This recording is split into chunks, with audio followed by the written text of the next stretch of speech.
Welcome back to the My Latin Life podcast. Since 2014, My Latin Life has been your trusted guide to traveling and living in Latin America. Our guest today is Rob Terenzi. He's the CEO of eldorado.io, la superapp del dinero in Latin America. It's a really interesting story as an American accountant who's moved to Latin America, spending time down there, ran a coffee company, all this stuff. So really looking forward to hearing your story, Rob. How's it going, man? Good. So nice to be here. And I love your podcast, love the Twitter feed, love everything. So, Absolutely. So we got connected on Twitter as well. You've been on there for a while, at least 2-3 years. How are you liking it? so I had my personal account and then kind of created this one for more professional LatAm focused stuff. And I think it's been super valuable actually. Like the connections I've made on X have been like really valuable. And this is just another fruit of that tree. And the El Dorado account has a decent amount of followers, 16.9K. Did you build that up, or it must have been someone else? Yeah, no, I don't do. No, that's not my role. Yeah, Okay. the company's great and the brand's great, and a lot of good information on financial literacy on that too as well. So maybe I want to hear the background story, but maybe just tell us what El Dorado is first, and then we'll backtrack. Yeah, so I did not have a ton of experience before joining the company with the concept of stablecoins and cross-border payments in LatAm. But basically, what our company does is facilitate cross-border payments throughout LatAm while reducing the currency fluctuation risk of holding on to Brazilian reales or pesos or kind of whatever LatAm currency. And just a small correction: I'm not the CEO; I'm the COO of Didn't I the say? company. I thought I said COO. I don't know, but just want to make sure that that's Okay. out there. But yeah, and it's a cool company. It kind of when you think about these kind of financial instruments, they can be a little bit intimidating or complicated if you don't have a ton of experience. But like our app is basically designed to work for everybody from like new young millennials, freelancers, up to we have grandmothers and grandfathers that use it every day. And so it's very intuitive. It's really easy to use, and it really kind of relieves a lot of anxiety for people, I think, that are sending remittances or payments in different currencies. Okay, so it's all B2C. We were like 90% B2C. We recently launched a B2B kind of product. So it's kind of like a neobank, mostly focused on importers and exporters, specifically targeting niche markets like Bolivia, Paraguay, Uruguay, and other kind of neglected or underserved markets. Okay, cool. Speaking of everybody's favorite country, Paraguay, does it work for Paraguay? Yeah, absolutely. Yeah. We are live in like 13 countries, I want to say right now, and the plan is to open up a bunch more within the next year. Okay. But And we'll get I want to get into your story, but I just want to get an understanding here. Because I have to pay a lot of people in Paraguay, and some of them like don't really have a way to receive money like from internationally. How would it work? yeah, I mean, so the idea is essentially you download the app and you can use that as your wallet. So like most of our B2B clients will pay their employees or consultants through the app, and so the money sits there and can be offloaded into a local currency when it needs to be used. You can use it, QR payment code with the money that you have in the wallet, or additionally, you can use our app to open a U.S. bank account, virtual bank account, no matter where you are in the world. Really? So you can offload into a U.S. bank account for kind of, and that's helpful for a lot of businesses that have to make vendor payments or consultant payments and don't want to pay through like a Argentinian entity or something like that. And so you have the U.S. bank account to kind of off ramp or on ramp money. Okay, cool. That's interesting. So basically, I would just tell the people in Paraguay, "Hey, download this app," and Yeah. then I have the app, and I'll send you the money. Sounds pretty And easy. it's like it's really helpful, I think, because of the currency fluctuations in most of these countries.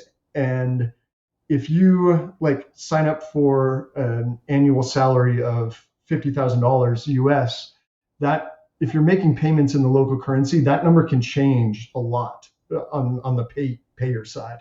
And so uh, with our app, you can pay in US dollars, and the end user can decide when to convert it into a local currency based on currency exchange rates. Cool, love it. Okay, now I want to hear the story because I think every LatAm bro has always wanted to start a coffee import Yeah. export company, or maybe I'm just speaking for myself. Tell me a little bit about just tell me the story how you go from lawyer to coffee importer exporter and a bit of the journey. Yeah. So I have a very like unconventional and untraditional kind of career trajectory. I was a researcher at the Harvard Kennedy School of Government for Samantha Power and Michael Ignatieff, who were two like international heavyweights. And I was about to go to law school and decided to take like a 6 week internship in Nicaragua with a small human rights focused organization, and ended up working for like with a coffee cooperative in Esteli in Nicaragua, and kind of just was fascinated by the coffee supply chain, and did not kind of fully appreciate how many steps were involved in going from the farm to uh, to the cup of coffee in a cafe. And so um, started researching it, started getting really invested in it, ended up spending 2 years down there, deferring law school, but kind of always felt that there was something there. Um, Came back to the United States and went to law school in New York, and then um, basically was a lawyer for a big like tech kind of law firm called Wilson Sonsini in Palo Alto, and spent a few years there. But kind of like my wife and I were both really still interested in coffee, and so about 3 years in, we both quit our jobs and moved back to Nicaragua, and lived there for another few years building Vega Coffee, which was our company. Expanded to Colombia, um, lived there for a while in a very small town called Popayan near Ecuador.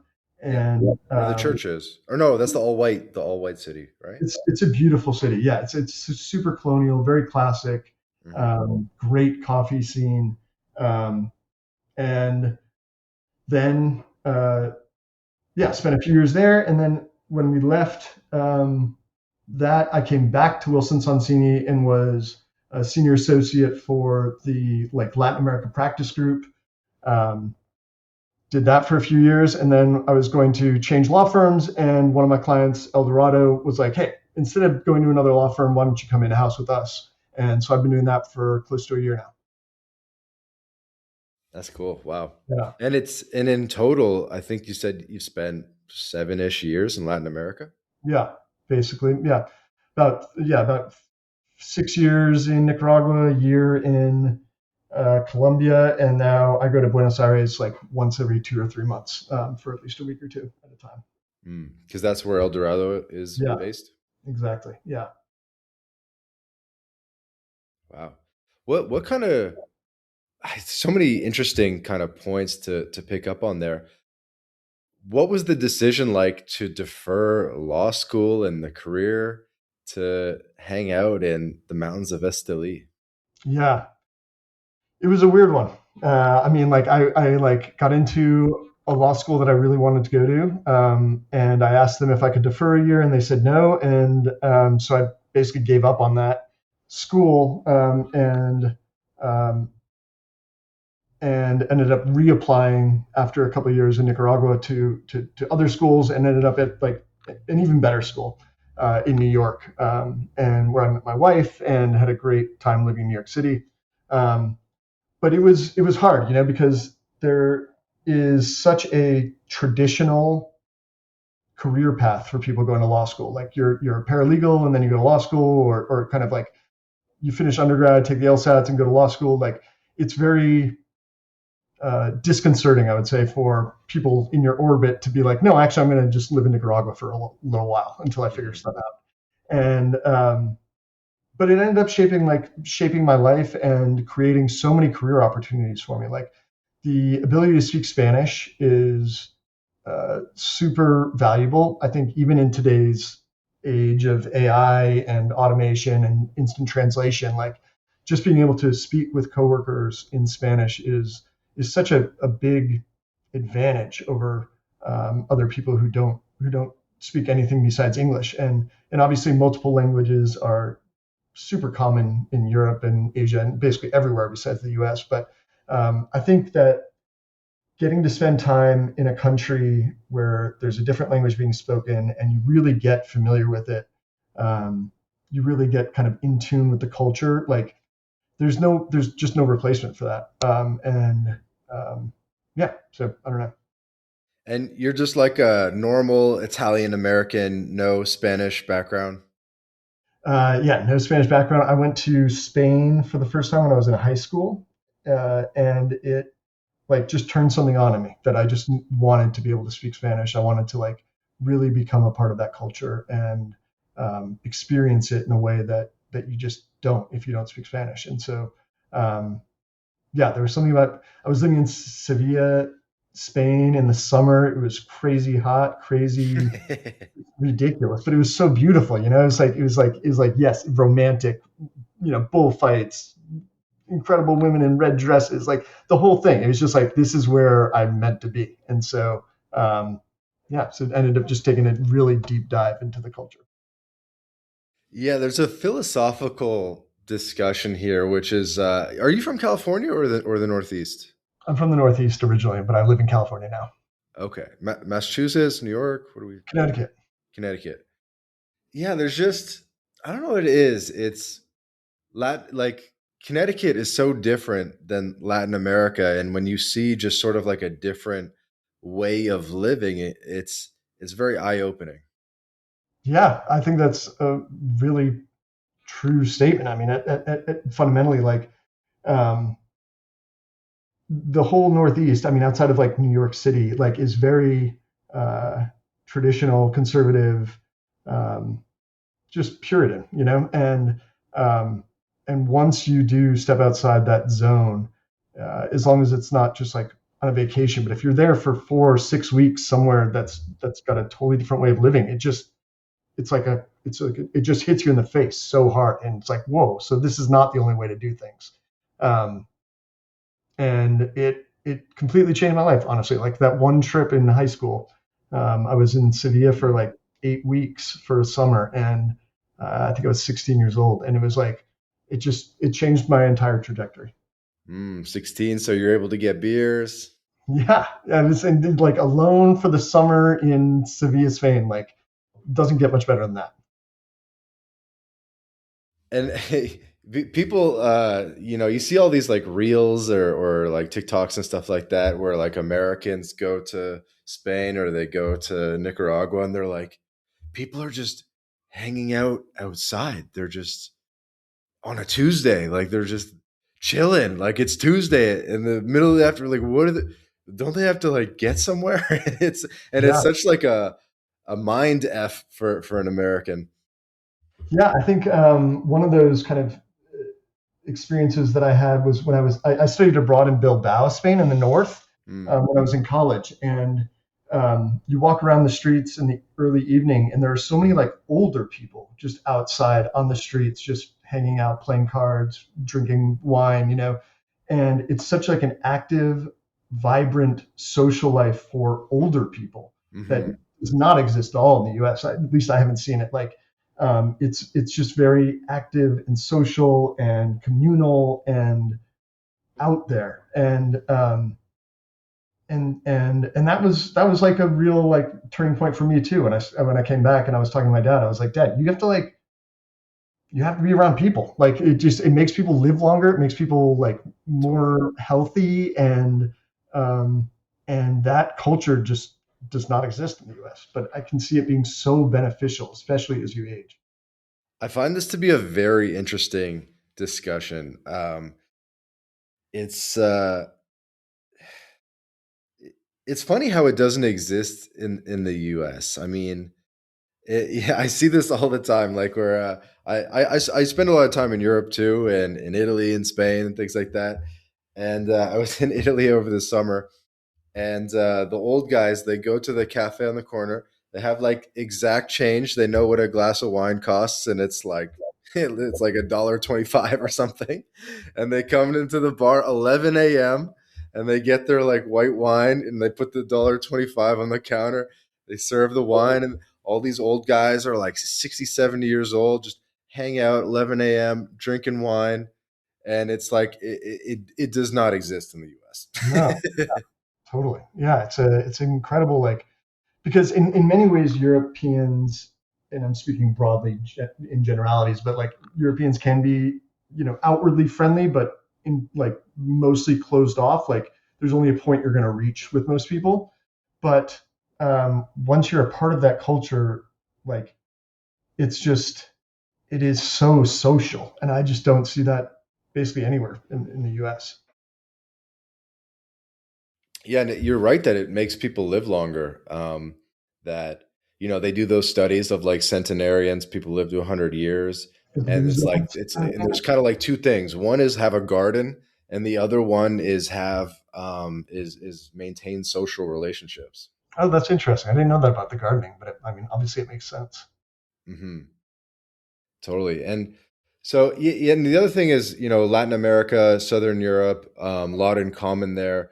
I think there's something for every avatar or every sort of age group. Obviously, if you're a young single guy, it's a great place to be. For raising a family, it can also be a great place to be for a lot of reasons. And then for retirees, because of what we're talking about here. So I think there's something for everybody.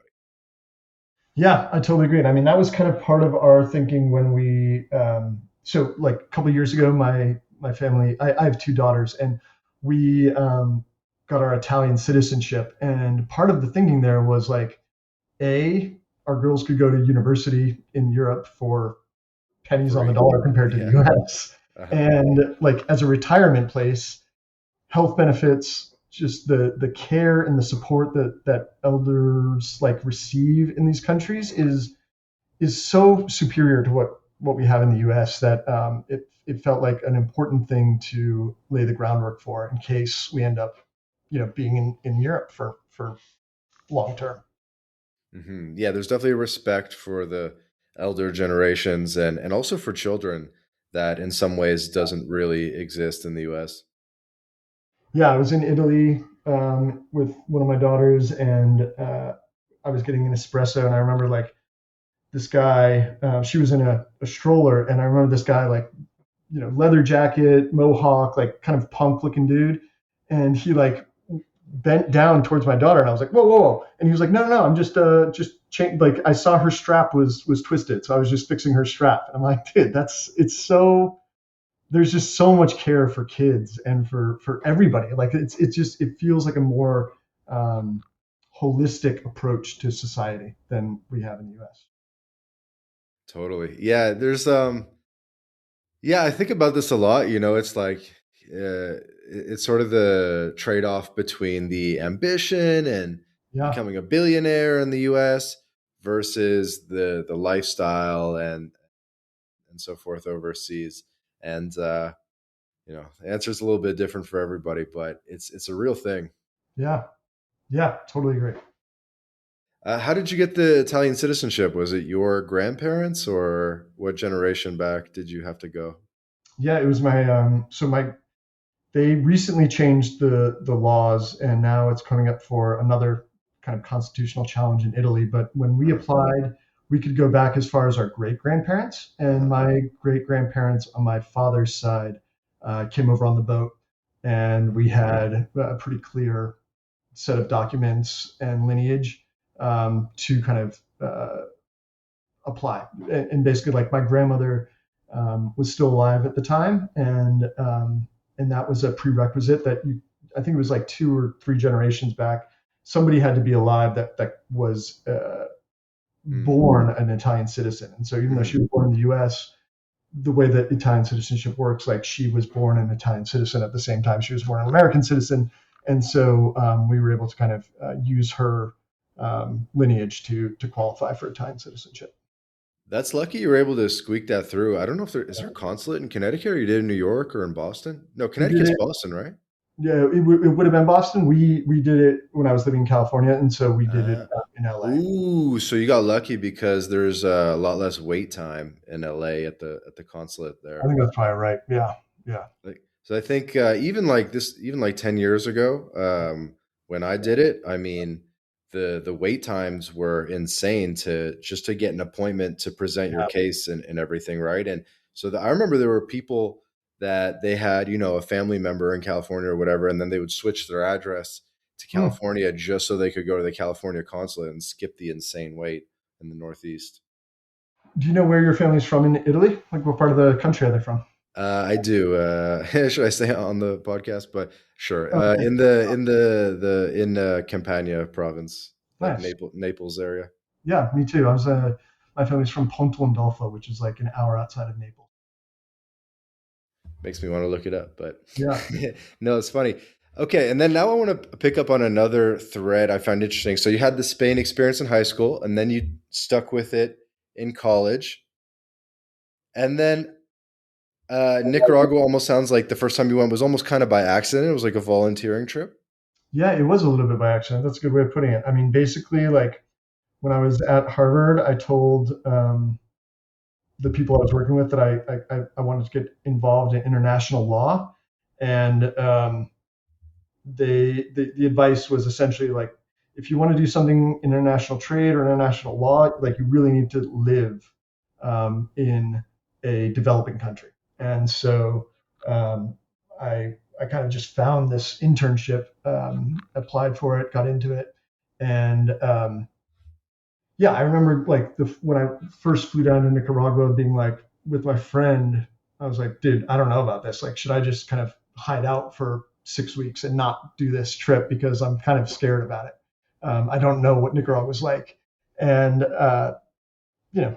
thankfully I didn't do that, and I went, and it was an eye-opening experience, and it was very impactful. It was at that time, it was 2006 was the first time I went to Nicaragua, and we kind of saw the change in the trajectory over the last 20 years. Where when I went in 2006, it was essentially the airplane was full of kids in matching T-shirts going on mission trips, and then it evolved, or it grew to being much more business friendly, much more tourist friendly. It's been hyped as the next Costa Rica for like the last 50 years probably. And so we saw it grow and become really an incredible country. And then Ortega came back into power, and things have not been the same since, I would say. There's been a pretty big brain drain, a lot of investors leaving the country, especially over the last few years. That has been pretty heartbreaking to see. I remember going in 2018 back, and the plane was essentially empty because the country had been embroiled in political protests, burning roads on fire, the whole thing, and like everybody kind of looking at me coming back, even though I'd been living there for a number of years, like coming back and just being like, what are you doing here? Like, you shouldn't be here. And it's a tragic development with the country. Yeah, probably worth a footnote here for the audience that Nicaragua is today considered one of the safest countries in Latin America. It's also extremely inexpensive. So it does have some things going for it. Like it's pretty safe. Yeah, it's always been super safe. Like the drugs have never been an issue there. Outside of like petty crime and police officers, pulling you over just to get cash from you, it is a very, very safe place. That's always been true. It's just it's lost a lot of investment Yeah, appeal, I yeah, guess. yeah. It's not very investor friendly. Yeah. Okay, so and then I'm going to ask about the timeline for a specific reason. So you did the 6 weeks in Nicaragua. You go back to the U.S. and you went back to just start working. Yeah. So it was supposed to be 6 weeks, but I ended up spending the next 2 years there. Like I Oh, basically, okay. You literally okay. 6 weeks became 2 years. yeah. Okay. Yeah. And then I've been running kind of a local coffee company there for that time, and was basically said, I can't sell coffee for the rest of my life. I need to go do something meaningful. I'm going to go into corporate law. The And so, highest um, calling of man. exactly. And so, so came back. I think I started law school in 2008, more or less, and was in New York City and doing and got a law degree and a master's degree in international economics at the same time. Okay, so how did you make money in the 2000s in Nicaragua? How did you support yourself? Um, I was like 21, 22, and so I was a bartender. I was a waiter at a beach cafe, and then I started this coffee company, which was essentially kind of like Vega 1.0. So Vega was the company that we uh, started after law school, but the idea was essentially that the coffee supply chain is totally broken. Farmers make such a small percentage of the end value of a bag of coffee. And so the idea was, let's do more processing of coffee, more of the value add processes actually at the farm level, so that farmers can make more money by doing more of the work in the supply chain. And we did it. I initially started it in Nicaragua and sold it domestically to hotels and restaurants in Nicaragua. And then when I left, we gave that company basically to the farmers to kind of continue expanding. And when I came back in 2014, um, the idea was, let's roast coffee in Nicaragua, basically in farming communities, so that they can earn a lot more money. And we export roasted coffee, which hadn't really been done before. And so Hmm. that was the genesis of the idea. Okay, interesting. Did they remember you when you came back? Did you go back to the same area? Oh, You have some totally. Yeah. contacts still? Yeah, I've known these farmers now for over 25 years, and they are, or 20 years, and they are like incredible people, incredible. It's a small community, and so of course um, they remember the gringo who kind of stopped by for a long time. Yeah.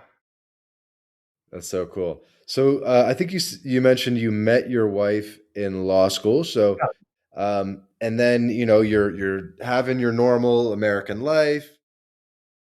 You're in New York and so forth, and you're telling her like, hey, like Nicaragua, Nicaragua. She was probably tired of hearing about it at some point. But you had to convince her, hey, come down with me to Nicaragua. Let How did that go? Yeah, it was a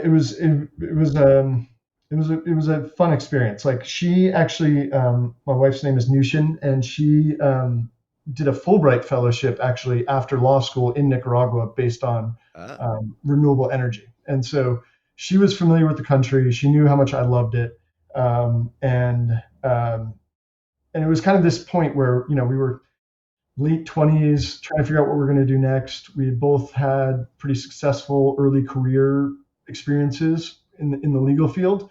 And it was kind of like, all right, we're about to probably start a family, get on this, get on the typical path. Before we do that, should we do something kind of stupid and crazy? mhm. And luckily, she's my soulmate, and so she was on board. And so we, like I said, we both quit our jobs and moved to Nicaragua to start this company. And it was going to be a year kind of sabbatical, but then we got some funding for the company, and then we started growing, and then we started growing really fast. And 1 year turned into 10, and so we sold the company after about 10 years. Wow. Probably a lot of stories along the way. Oh man, there was and so many classic LatAm stories. Like I remember we were trying to get an export license, and we were living in Leon at the time, which is like a kind of beachy colonial city. It's an incredible university city in Nicaragua, and we had to go to Managua every time to kind of present this application. And we had gone 3 times, and then this last time we had gone and we had fixed every single thing that they told us we had to fix, and yet still this kind of person at the front desk was like, "We can't give you the license. There's things you have to fix. Like you're gonna have to go back to Leon." And I was like, dude, I'm not leaving until we get this license. And so I just sat down in this like administrative office, and then they started locking the doors. The security guard leaves, everybody's leaving. And I'm like, I'm not leaving until this happens.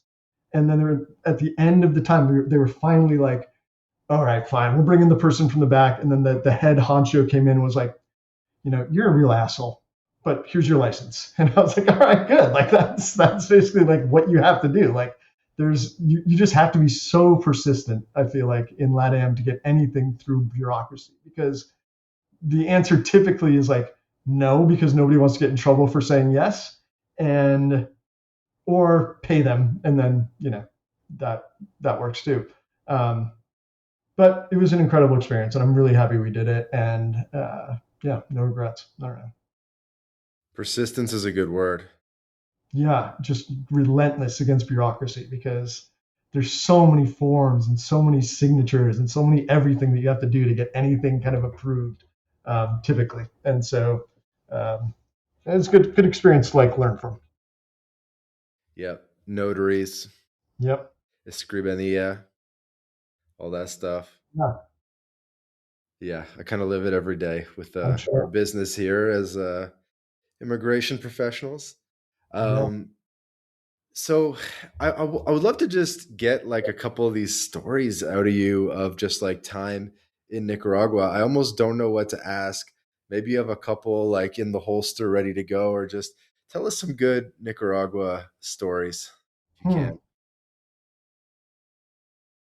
I mean, one that comes to mind is I was in Leon, and my dad and his girlfriend came to visit, um, and we were having lunch in like the big public cathedral square, and um, like somebody kind of bumped into this woman and took her bag, and all of a sudden she like looks up and she's like, my bag's missing. And I remember like being like, oh my god, I saw that guy. And so I just ran after him, and I had to I was in flip-flops, and I just dropped them like while I was running. So I'm running through the streets of Leon full speed, barefoot, and ended up kind of grabbing the guy and tackling him down in front of a police officer. So that worked out. But then like I had 3 phone calls within like 10 minutes of people just in Leon being like, hey man, I saw that you were just running in the middle of the street and like you looked insane. Like, is everything okay? And that like it was almost the phone calls afterwards, like this woman who used as a public notary, and like the person I bought my like cacao from, like and like this ran like our vet, like all called me. And it was such like an awakening moment, because it was so like communal. It was like being in a small town, even though it was like a fairly large city. Like the fact that so many people just saw me sprinting in the middle of the city and were like, that's weird. It was, I don't know, it makes you feel really seen and a part of a community and a culture when people like reach out and are just like, hey, like, are you okay? Like, what's going on? Like, what was that? Um, I don't know. It's something about that social and communal aspect of Latin America that I find so alluring. Like it's a place that you want to be, and you want to be a part of the fabric of the community. Um, and and yeah, I mean that was big, and I think that's kind of part of the El Dorado part of this part of my career that I love so much, is that it really is about creating connections, and it's about making it easier for people to live day to day. Um, and that seems like a part of LatAm culture, just the care for other people and the desire to make life easier, that that I don't necessarily see as much, when in California or anywhere in the U.S. And that I love about Latin America. Um, Yeah, I don't know. I'm trying to think of other stories, and I definitely have a bunch. I think one of the other ones was like flying back from Colombia with a bunch of coffee, and you get your bags weighed when you're leaving the country, and if the weight is at all different when you actually board the plane, there's like a full on search just to make sure that it's not drugs. And um, and especially trafficking coffee, which is like a very common way to hide drugs. I was like continually under a ton of scrutiny and inspections in going into and out of Colombia. Um, and yeah, I remember this one time my bags were off by like a pound and a half, and I still don't know why, but like it was a complete just like examination of everything everywhere. Um, that was super manual, super time consuming, but also like good for them that they're taking it that seriously. Totally. I love the tie back into El Dorado here as Yeah. we're in the second half of the episode. What about doing business in LatAm? What have you kind of learned about that? And I guess it's a little bit different how before you're in the import export coffee, sort of a traditional business. Now what you're doing is more of like a tech business. I don't know if it's like venture backed. So a little bit of a different world, but still doing business in and with Latin America. How's that been? Yeah, it's been super interesting. The the kind of my pain points when I was in coffee are kind of like directly addressed by El Dorado and the company that I'm working with now. Like the, I found the process of making payments to um, customs agents, handlers to get coffee on the airplane, all that kind of stuff, like so painful. It either had to be in cash um, or like through Nicaraguan bank accounts, which was difficult to kind of facilitate transfers through.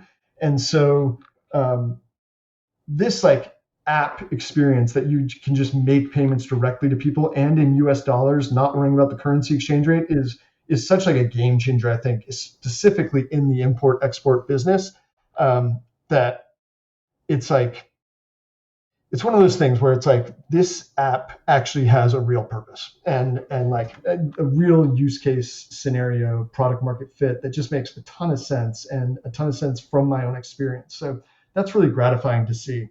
As far as How, like how does that doing, how does that work exactly? How do you like you can lock in an exchange rate ahead of time, even say sort of months in advance, or how does that work?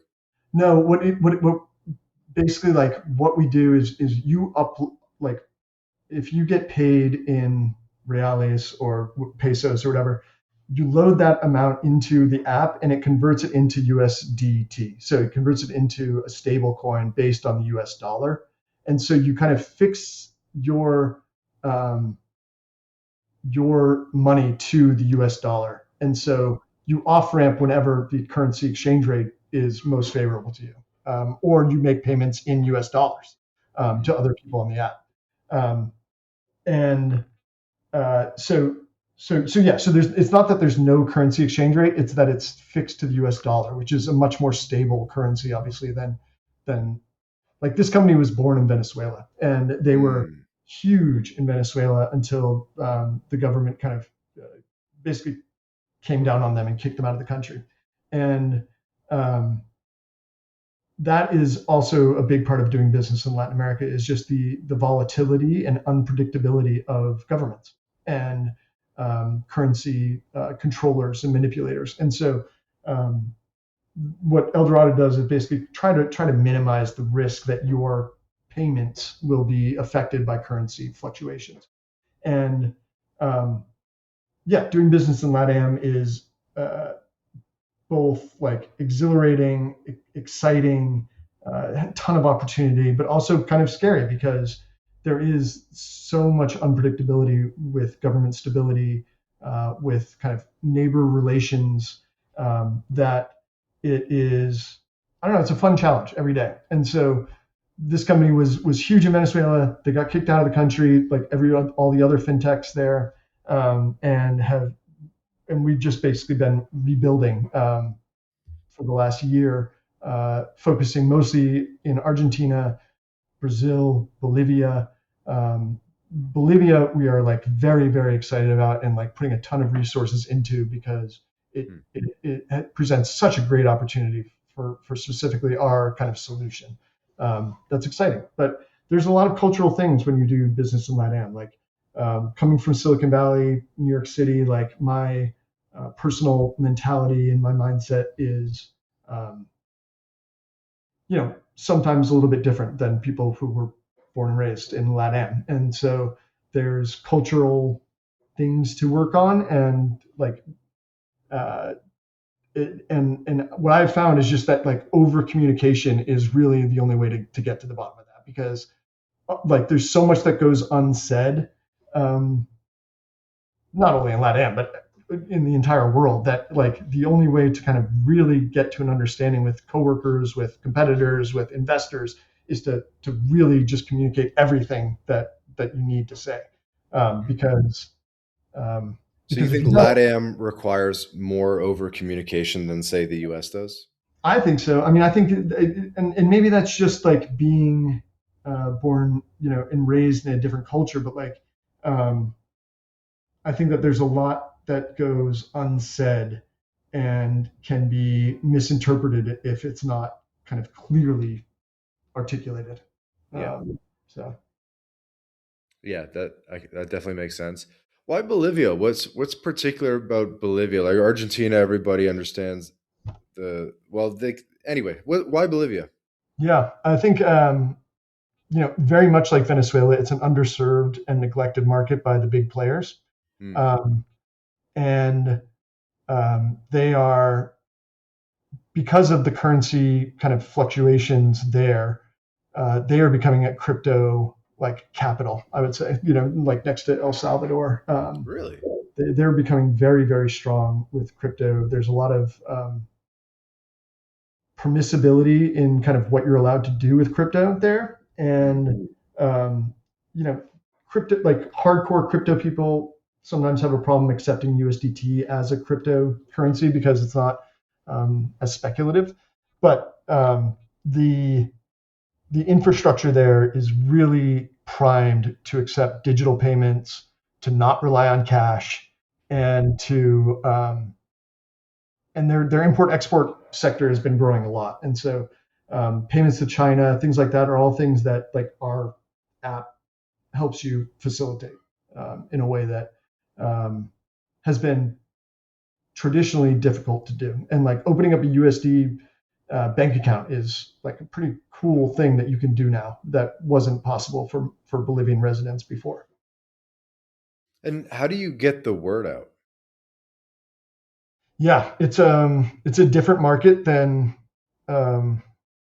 most other kind of tech products or clients I've worked with before.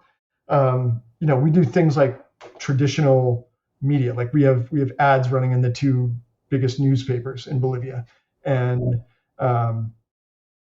billboards, and it's super important to have an office in like a physical location in Bolivia. So we just opened our office in Bolivia, but that was important for the business community, that we weren't just kind of like tourists, that we actually had a physical presence and that we were going to be investing in the community. And so even just opening up a physical office and having ads in newspapers is like puts us ahead of basically everybody else, and it's important for that community. So that's cool. And I'm curious, would the office be in La Paz or Santa Cruz? It's in Santa Cruz. Yeah. Because that's kind of the business capital, Santa Cruz, right? That's what we've been experiencing. Yeah, and we have like 5 or 6 people full time in Bolivia now, and it definitely seems like that's where things happen. Yeah, I think it's like La Paz is the government city, and Santa Cruz is the business city. Yeah, that's my understanding as well. Okay, interesting. Very cool. And do you like? There must be a thing where you acquire a customer. It's one of those. It's almost like getting someone to try ride sharing the first time. It's like you're apprehensive at first, and then you get into it, and then it becomes like a essential tool, right? Yeah, that's exactly it. And I mean, it's so important to have I think in any business, but specifically with what we're doing in Bolivia, like it's important to have one or two kind of anchor, very reputable clients that can say that you can be like, hey, we work with these guys, and it's important that you know that, because then that just buys credibility immediately. But it's a hard thing to land, those type of clients. But once you do it, it opens the door for basically everybody else. Very cool. Okay, as we get to wrapping up the episode here, Rob, here's a question out of nowhere for you. Where is the best coffee in the world? What country? What region? So my preference is for kind of like a day-to-day best kind of coffee, like that classic chocolate smooth kind of flavor. And I find that in Central America, like whether it's Guatemala or Nicaragua, those are like my two favorite kind of day-to-day coffees. There are people that really like kind of the more exotic and a little bit like harder on the palate flavor profiles, which would come from like Ethiopia and like Africa, which is where coffee originated. But for me, I got to go Guatemala. Really? Guatemala. Okay. Dude, I'm literally flying to Guatemala in 2 days. Oh, So amazing. what should I pick up, or what should I do for coffee? There's a great coffee roaster um, called De La Gente that is in Guatemala, and they're in Tigua, and they're amazing. And that's a great coffee. You know, that's where I would go. I would go Antigua. They have such a good coffee scene. I mean, it's almost like beyond first world like coffee. Like it's such a great set of coffee roasters and providers that you can't go wrong with coffee in Guatemala, I don't think. People also really love the Panama geisha, which Yeah. is super expensive, super rare. Um, I don't have like a wildly sophisticated palate, so like I have never really picked up on what makes it incredible. But that's another one is the Panama geisha. Yeah. That's a classic one. Okay, Guatemala or Nicaragua? Guatemala. Okay, anything else in Guatemala? I'm literally going to be in Antigua in a couple days. Dude, that's awesome. They actually have an incredible cardamom um, supply chain in Guatemala. So, like, if you have the occasion to eat like Middle Eastern food that has cardamom or something like that, or put cardamom in your coffee, cardamom is something that I would definitely pick up if I was in Guatemala. Dude, I don't even know what cardamom is. It's like a, it's a, it's Cardamomo? yeah, it's a very subtle spice, but it imparts like a really beautiful, sophisticated flavor to foods that it's used in. Interesting. Okay, De La Gente coffee. Is there any other one that comes to mind? Brand or anything? Not to put you on the spot. Just Yeah, I curious. just can't. There's this incredible woman coffee producer who roasts and exports coffee, but I just can't. The name slips me right now. But again, you just can't go wrong with coffee in Guatemala. Should I do a tour? Should I like if I only had a day or two, it's like, yeah, I gotta do a coffee tour, right? I would, yeah. I mean, because a lot of it's grown on volcanic slopes too, which is really beautiful and incredible to see. Um, and then if you kind of go north and more into the city, like Lake Atitlan and stuff like that, is really just incredible vistas and landscape. Cool. Love it. All right. So we'll get to wrapping up the pod there. Any final word for the audience where they can find you, where they can sign up for the app and so forth? Yeah, it's eldorado.io. Me personally, I think my Twitter handle is Robert Terenzi.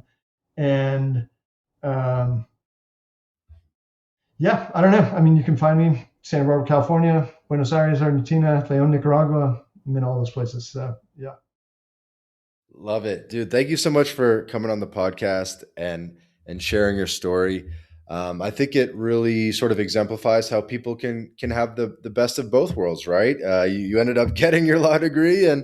you kind of did the best of both worlds. You got your LatAm experience. You're still doing stuff with it. but you're also, in the US. And I really think you found a good way to strike a balance there. Yeah, thanks, man. And I'll just say too that I really appreciate your Twitter feed and how much attention and kind of mental space you give to exploring life outside of the U.S. and in Latin America. Like, I think that you're doing a great service to the broader community. So I appreciate you. Thank you. Appreciate it. All right. This has been another episode. Our guest today, Rob Terenzi, eldorado.io.